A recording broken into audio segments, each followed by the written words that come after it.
Hi, everyone. Thank you for joining us for today's lecture here at the Center for Global Security Research. My name is Asmaret Askedom. I'm the Associate Deputy Director of the Center, and I'll be moderating today's discussion. It's my pleasure to welcome our guest speaker, Chris Inglis. Chris is currently a visiting professor at the U.S. Air Force and Naval Academies, and he's held a long career in senior positions in the U.S. government. From 2021 to 2023, he served in the White House as a U.S. National Cyber Director. And prior to that, he spent a year as a commissioner on the U.S. Cyberspace Solarium Commission, 8 years as the Deputy Director and Chief Operating Officer of NSA, and 3 years as a Special U.S. Liaison to London.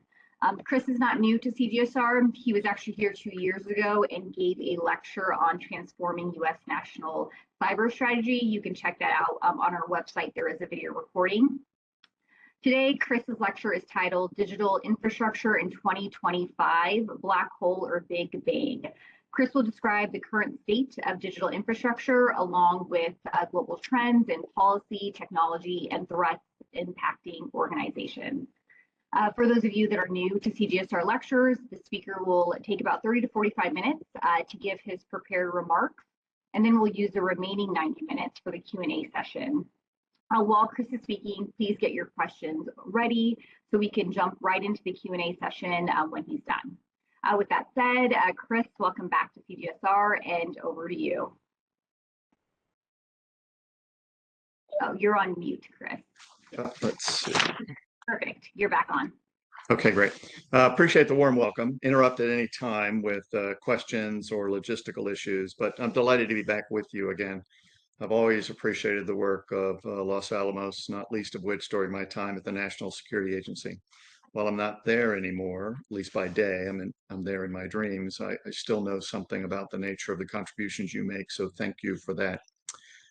I have some slides. My Air Force background kind of insists that I do have slides, but I don't intend to read from those slides or to actually go through the details of all of those. I'll make those available to you. They're good background for what the stream of my thinking was and how I support some of that. But I really like to hit the wave top so that we can go through 30, 40 minutes of my platform speech, but then do the real important thing, which is to get to the questions you might have. I caution up front that I am a cyber hammer, eternally in search of a cyber nail. So I will focus this discussion through the lens of cyber, but I don't think that's unfair in the present day and age because just about everything we care about, truly care about, is dependent upon digital infrastructure. You might call that cyber, you might call that the Internet Plus, but I do believe that that's true, and I'm going to try to make that case. I'll start with an anecdote, make this very short, but I think I might have told this the last time I was here. I think it still works, which is that there was once a CEO or an agency head, take your pick in terms of the head of the organization, walking through the cafeteria of his or her organization one day, happened to meet this person called a CISO, the Chief Information Security Officer. Having not met that person before, asked a bold question, which is, how are we doing? How are we doing in cyberspace? That person was slightly intimidated and so said, in a word, good. At that point, the CEO, the agency head, was emboldened and said, well, how about in 2 words? The quick response was not good. Now, I tell that story at the beginning of these talks, not simply because it might break the ice, but I think that that's actually where we are in the realm of cyberspace. Most days are good. It meets our expectations. The things we want to do by, with, and through it work. But some days are not those days. Some days are actually quite horrific. You would have seen that this week the CEO of United Healthcare was fired, not least of which because United Healthcare had a $3 billion, bordering on $3.5 billion now, but a $3 billion hit attributable to a fairly simple but very strategic flaw in their digital infrastructure in a ransomware hack about 1.5 years ago. Those days come with increasing frequency, and therefore I think that there are 2 worlds here, good and not good. The title of my talk, Black Hole or Big Bang, actually is meant to convey the sense that you can look at this either way. I tend to be a glass half full kind of person. I do have optimism about the future. But I think the difference between black hole or Big Bang, the difference between a good or not good future, is not fate, it's choice. And I will lay out what I think some of those choices are, where I think we've made those choices kind of real, and where perhaps we're lacking. So let's get underway. Now, the first slide I have, and these are all slightly busy slides, but what this is meant to say is that as we arrive in 2025, now almost halfway through, the beneficial inertia we might have found in times past in things like financial systems, climate, politics, domestic politics especially, are largely gone. These systems are very fragile at the moment, such that very small perturbations lead to large excursions. That is not a political statement. I think that's the reality, which is that you can expect overreaction, not just of the human-based systems, but the technology-based systems, some of which didn't have resilience built in the first place. There is at the same time a rise of nationalism, which kind of is a suboptimal play of geopolitics. How does everybody take a bigger share of the smaller pie?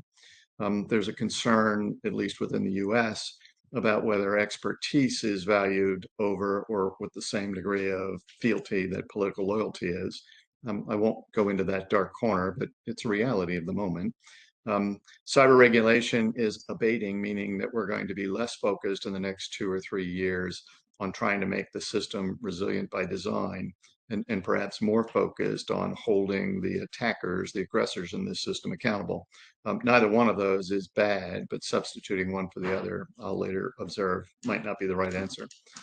There is some hostility to big tech, which has the leverage to solve some of these problems, both in the European sphere and the US sphere. We'll see how that plays out. And then while inflation is at the moment abating, kind of our domestic supply chain seems to have caught up. It was the supply chain disruption, not the massive inject of capital, that led to those inflationary processes in the first place. So that's not gone from us. Moving quickly forward, the geopolitical and technology transition we're in shows that there are strategic changes in governance, in technology, wealth distribution, and the speed and the scale of threats to any and all of those. And I would observe that technology has an outsized effect in comparison to economy, culture, military. Why? Because those latter kind of domains of interest are dependent on technology. Disruptions that we should all be watching for, they're either ongoing or they are kind of soon to happen. Accelerating climate change, challenging conditions within those systems that I referred to earlier, uncertain economic conditions, not simply the tariffs, but kind of some things that have not been aligned in big economies like the Chinese economy. Kind of the consumer-based approach that the United States has taken is not where China is, and therefore their financial system is trying to find a way forward in a world where they might be cut off from the consumer markets of the United States. Terrorism, kind of extreme reaction to both domestic and international politics. Technology disruption, Gen AI clearly is a disruptor. It is both a boon and a bane, right, to mankind at the moment. I'll talk about that later. And then some specific technology related risks that I won't get into, but like plastics and polyfluorinated chemicals, things about, the excess of industrialization that are with us and will probably be worse in the future, not better. Let's talk a little bit about the geopolitics of this. I'm going to talk through two lenses before I get and focus on cyber. The first is the geopolitical lens. If you think about this era we're in as being one of, lots of competition across those various domains of interest that I kind of talked through earlier, but one in particular, which is a competition between the US and China. It's a real competition. Whether it becomes a conflict, that's a different question. We can get into that in the Q&As as to what that might look like if it were to happen. But the US enjoys certain advantages. It has a robust alliance network, if it chooses to sustain it. It's got a very innovative economy and a vibrant private sector. It's still the kind of economy to bet on. And it has robust finances from both government and private sector sources. But it's losing the advantage it had in technology, it once had in technology. Notable holdouts are kind of, I think we're still in first place in quantum, in vaccine and medical countermeasures, but very few others. Because as I get to the China proposition, they're ahead in most of the foundational technologies, at least in terms of innovation. What China enjoys as advantages is this kind of unipolar society where they can actually make and deliver whole of society commitments, very low friction to rulemaking. Vast subsidies for their private sector allow them to then mobilize more quickly than the United States might. But their growing tech lead in transformative technologies might be the most worrisome thing of all if we're really in a competition with them. I would observe, as I should, that it's an autocracy and they're historically brittle and they lack kind of a vibrant, innovative private sector. And they lack true allies, though they're working hard to actually get those. US administration of the moment, the one that we kind of have at the moment, is actually inducing the following trends. There's greater emphasis on imposing consequence on transgressors. Last 2 weeks ago, the National Security Council was quite clear at the RSI conference about saying that they wanted to, quote unquote, legitimize offense. I don't think that that's necessarily a negative statement. I don't mean to make it a pejorative statement, but that they want to impose consequences on transgressors. My hope is that it's not merely a cyber play that will use financial sanctions, legal remedies, diplomatic actions to impose consequences on transgressors. And my hope is also that it's not a substitute for resilience or security by design. This administration has increasing concern about Chinese actions, and I think those are legitimate. There's a difference between kind of what's known kind of in the world I come from between SALT and Volt Typhoon.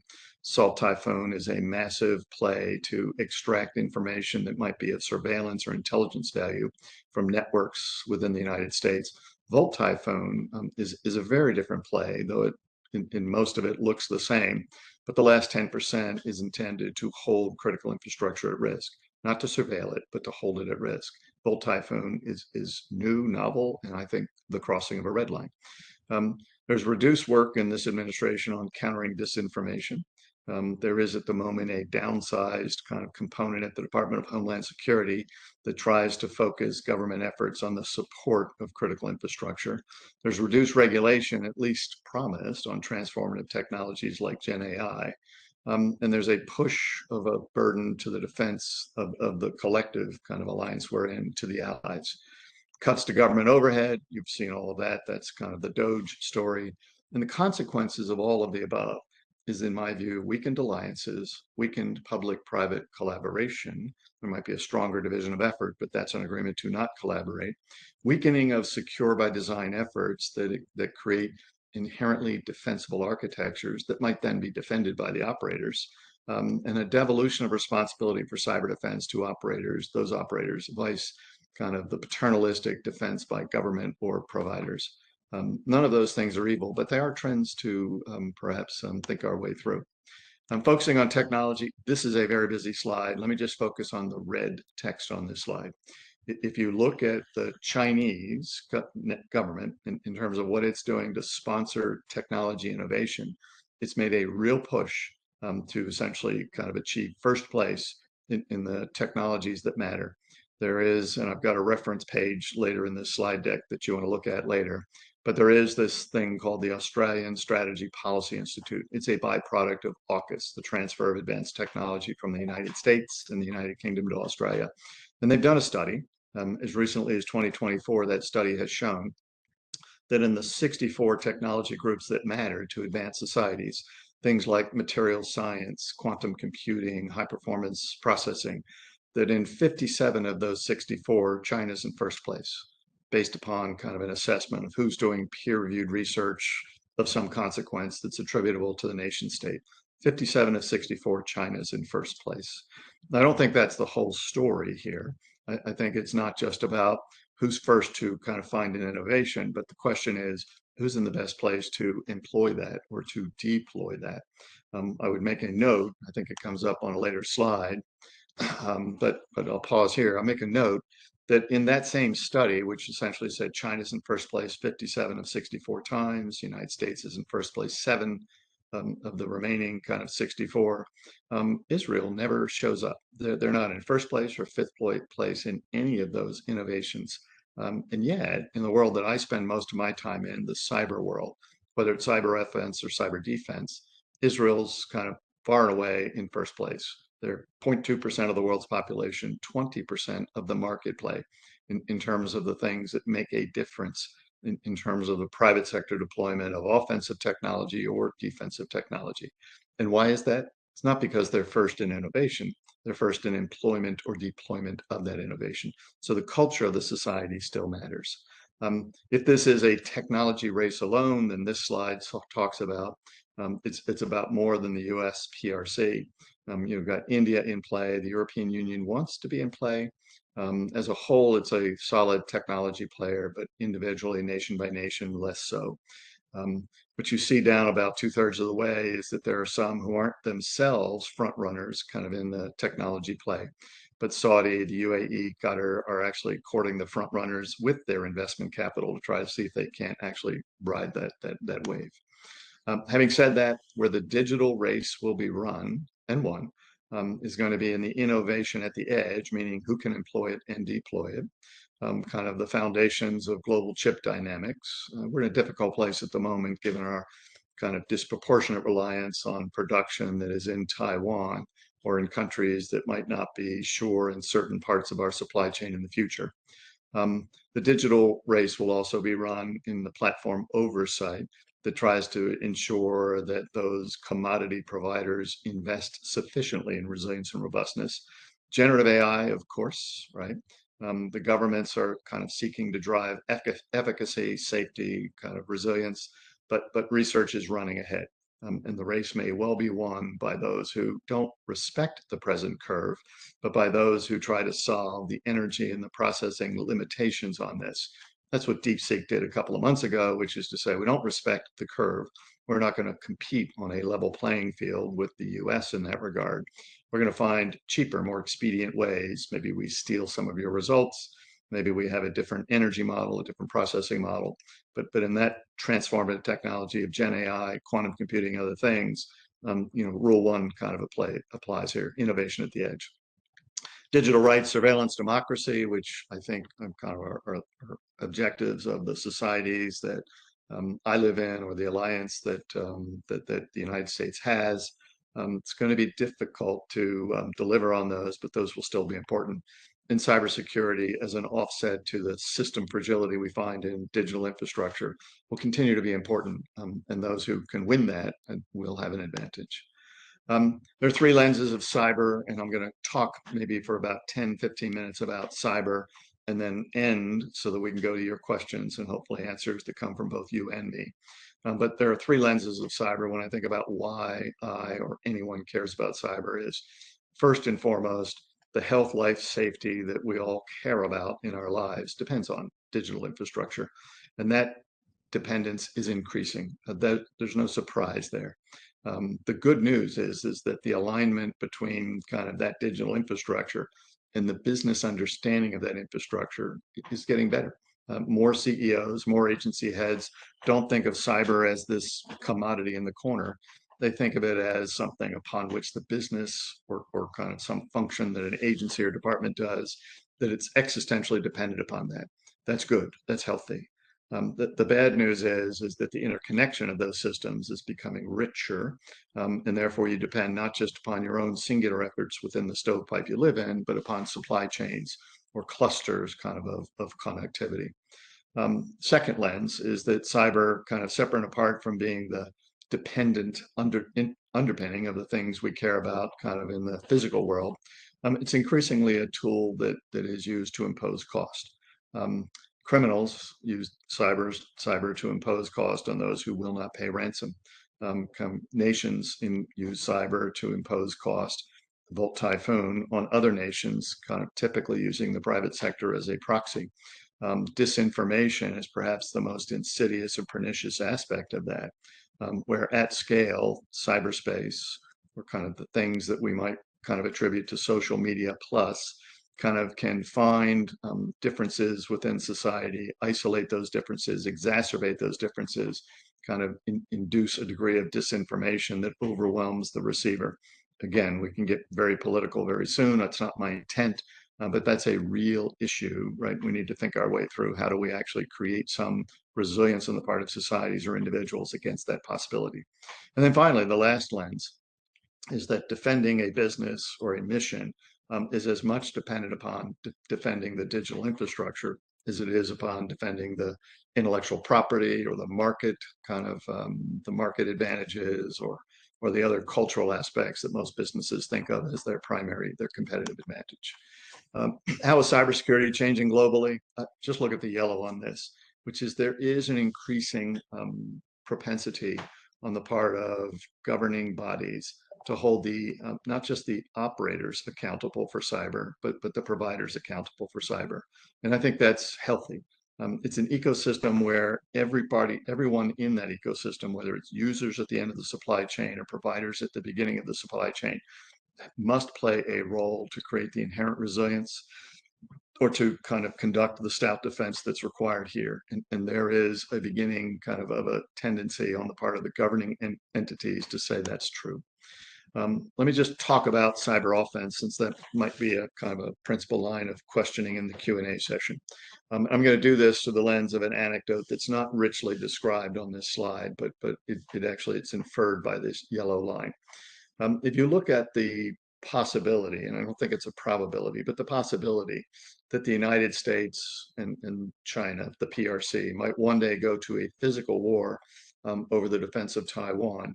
When you would ask the US kind of side of that, how would you actually defend Taiwan in a physical conflict?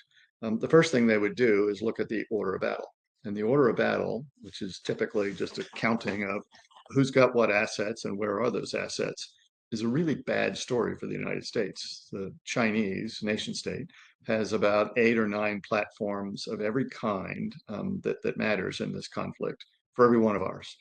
So they have 8 or 9 4th and 5th generation fighters. They have 8 or 9 submarines, frigates, kind of amphibious vessels, 8 or 9 to 1 of everything that matters in that conflict, except for aircraft carriers. Because in the Chinese view, aircraft carriers are targets, not assets in a struggle of that sort. And they've got a supply chain which is 100 miles long, as opposed to the one for us, which is probably on the order of 8,000 miles, 22 days, kind of using the sea lanes in order to resupply the battle. So if you ask the United States, how then do you counter that advantage? They would likely say something along the lines of a 3-word proposition, which is blind sea kill. We need to actually deny the Chinese the advantage of using that advantage in assets. Deny them the advantage by making it such that they cannot see those assets. They cannot synchronize those assets. They can't control and deploy those assets. We'll blind them.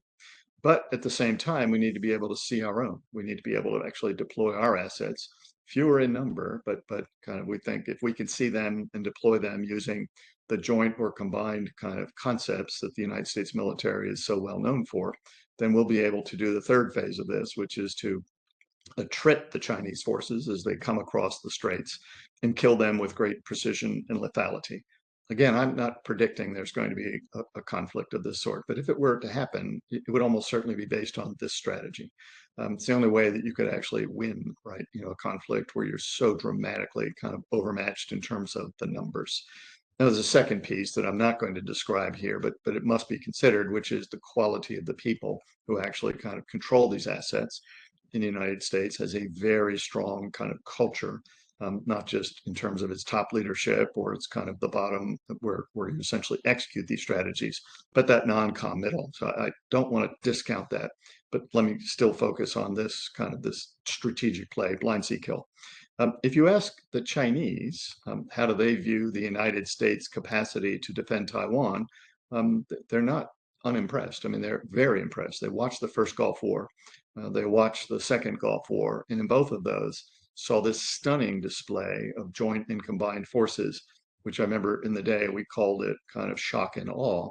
But what they saw was a relatively modest in terms of numbers force kind of apply an overmatching power that was largely derived from the fabric that connects all these platforms in a joint or combined fight, and by the quality of the people who did that. It's why the Chinese have responded so boldly in terms of building up their own resources, and why they would try to achieve something like jointness in the application of those. But when you ask the Chinese, when it's all said and done, so what then would you do to us to essentially deny us our advantage? It's probably the same strategy, blind sea kill. You need to blind the United States such that their fabric doesn't work. I need to be able to see through the murk, the kind of fog of war on the battlefield, and I need to be able to kill them with great lethality. Again, I hope this never occurs, but if it does, it's a digital platform play. Blind Sea Kill is a digital platform play. If the digital platform doesn't work, then none of the assets that are dependent upon that can achieve their end purposes. And if you were to ask historians in the year 2050, 2060, some 20, 30 years on, and a war did take place, let's imagine for the moment it did, when did the war start? Maybe they'd say 2027, maybe they'd say 2030. Those are the magic dates that kind of immediately come to view. My bet is that a historian would say in those future moments, no, that this war started in 2019 or 2018 when we began to see the seeding of the critical infrastructure, which I earlier called Volt Typhoon, which was the predicate for kind of the Chinese saying, look, if we're ultimately going to have a fight, God, I hope we don't, but if we're ever going to have a fight and it's a digital platform play, then I'm going to seed the bed now to ensure that I can win that thing on the day it starts because of what I've done for years in advance. Um, those cyber capabilities now are seen by Russia, Iran, criminal syndicates as an ability to project power for various and sundry purposes, but that is really kind of nefarious at this moment in time because I don't think the United States sees it the same way. The United States still sees that there will be a moment when a war starts, and that would then be the move from phase 0 to phase 1, where we kind of try to achieve a rapid escalation and projection and an overmatch of our capacities such that we can then win the day because we're faster in terms of doing that. Here's some other trends to to look for in cyber operations. I won't go into these with great details, but you can look at those in the slides later. Here's some cyber hard problems, given that you're the Los Alamos National Laboratory. I think that those are important, but again, look at those later. Here's some new technology hard problems. The security of artificial intelligence, the defense against offensive artificial intelligence, enforceable policies for data in distributed systems, technology-enabled disinformation, counter disinformation, and kind of counter fraud. And then the policy errata, which is how do we handle supply chain liability, third-party intervention, when those don't live in singular stovepipes. They're actually strewn across a jurisdictional landscape that has all sorts of accountability breaks in it. But I'm going to sum up here. I'm going to do so in two ways. This very busy slide is better read and perhaps in the privacy of kind of your own room or house with a beer or a cup of coffee than it is read by me to you. But I'll summarize it this way. That in times where there is great fragility in the critical systems upon which we depend, and there's great uncertainty in terms of what those systems will do under various scenarios, then investing in resilience or security by design is of course important, but so is investing in your ability to discern, to respond and recover. The ability that you have to actually, on that undulating landscape, to kind of understand what's happening and to address it in an imperfect world, in a fragile world, is going to be the difference between winners and losers in that space. On this next slide, I talk about perhaps a continuum of most organizations live somewhere between peace and tranquility and disaster. And let me describe 4 phase points along that continuum. Peace and tranquility, well known to us all, at least in our dreams. We don't live there most days. Most organizations live in the second phase, which is the emergency phase, where in order to do what you're supposed to do, to deliver the things you're expected to do, you have to actually operate kind of at a higher ops tempo. You might have to dual hat some people. You might have to work longer hours. But you're in the emergency phase, by my definition, not the crisis phase, because you can still handle it with the resources you own or that you directly control. If you move to a crisis phase, you move to a place where you have to augment your resources. You have to do more. The normal processes and procedures sped up don't resolve that problem. You have to actually figure out, how do I break some glass and pull something behind that glass to either augment my tech or my policy or my alliance. What you want to avoid is the 4th phase, which is the disaster phase, where permanent harm, kind of enduring damage, occurs. My point in nominating these is perhaps 4 ways to think about where you might be at any point in time of your organization's life cycle is organizations who think in advance about emergencies and crises and disasters and prepare accordingly typically have coalitions, typically have resources that they can then use to augment themselves in times of crisis or disaster, and typically kind of prevail, typically thrive and prosper in those moments because they've made it such that whatever the crisis is, whatever the negative action is, it has to beat more than the organization itself. It has to beat the alliance that that organization is a part of, which is why I say at the bottom of the slide, competence beats speed, but teams beat stovepipes. And coalitions amplify those teams greatly. There's no better example than to see what the Ukrainians have still done to this day in terms of holding their own against the Russians in cyberspace.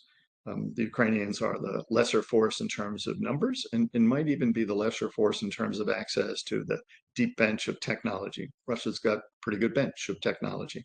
And why have the Ukrainians prevailed? Well, they made modest investments in their technical architecture. They made it defensible. They really doubled down on expertise. So they have competence.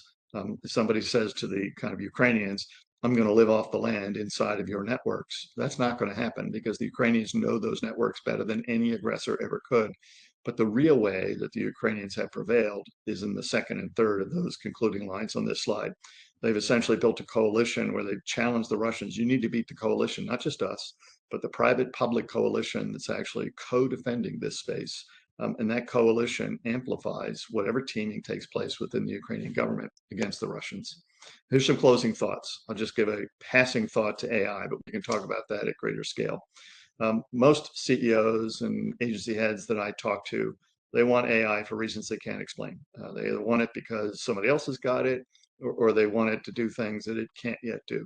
That's also true at the foundations of a lot of organizations. They want it to do traditional things kind of faster or at scale, thinking of it as kind of achieving mundacity at scale. I think that it's going to do things that we've not yet thought about. It's going to do things that will kind of pleasantly surprise us in terms of new and novel capabilities, but not yet, right? At the moment, we're just trying to make it kind of be an extension or augmentation of what we do in the moment. I think ultimately it will achieve sentience. We can go into a long kind of whoosah John about what that really means. I'm not worried about that. What I am worried about, though, is autonomy. I'm worried that these systems would kind of be sufficiently autonomous that possessed of a value system, which may or may not be connected to our value system, they would make choices that then confound, if not conflict, with humans. And so against the discussion that often is, should there be human on the loop or human in the loop? I don't really care about those. I think that there should be human accountability in that loop. And that's, I think, the most important thing going forward, that and preparing the human beings to actually have the critical thinking skills to know that they're still the center of this proposition. On these last two charts that I have, maybe three, I've got the reconciliations that are required going forward. I think I've made these points. You can look at those at your leisure. But we have to actually kind of reconcile our various aspirations going forward in order to achieve, right, the ends that we want in a world dependent upon digital infrastructure. I'll just kind of leave you with this set of questions, which is that if I do board talks or if I talk to agency department heads, I ask them these questions, which is kind of what is it that you're doing to ensure that your existential reliance on digital infrastructure is a well thought through reliance. And I can't tell you how many times I'm disappointed or they're disappointed with the answers, which is they really hadn't thought about that. There are four questions that we might ask the U.S. military at this moment in time. Is the U.S. military existentially dependent upon digital infrastructure? Of course they are. Do the Chinese know that? That's the second question. Of course they do. Have the Chinese done what's necessary to hold that dependence at risk? I think without getting, I think you can bet your bottom dollar that they're trying very hard to do that, and likely by virtue of things like Volt Typhoon, they probably succeeded. So the fourth question becomes the most important question: is what have you done to then interdict, disrupt, or otherwise challenge, right, that attempt by a potential kind of adversary to hold our dependence on digital infrastructure at risk? If at that moment in time, that organization, military or private sector organization for that matter, says that's a cybersecurity issue, that's something I will allocate to the IT specialist or the cyber specialist, you can bet your bottom dollar that they're about to fail grandly. Now, it's not an IT issue. It's not a cybersecurity issue. If I was king or queen for the day, I would outlaw the use of the word cybersecurity. That's a mission assurance issue. That's a mission viability issue. And it therefore needs to have the same priority that the mission has. That's what these questions ultimately get to, is have we thought about it that way? such that this is something upon which we're existentially dependent. I think I'm sitting right at 38 minutes with lots of time left for questions and answers that might come from you or me. For what it's worth, all of the assertions that I've made in the various charts that I've shown you are listed on this slide. And so by all means, you can have this with or without attribution. I'm going to come off sharing screen at this point, and then maybe you can see me at the same time I can see you, and we'll have a conversation.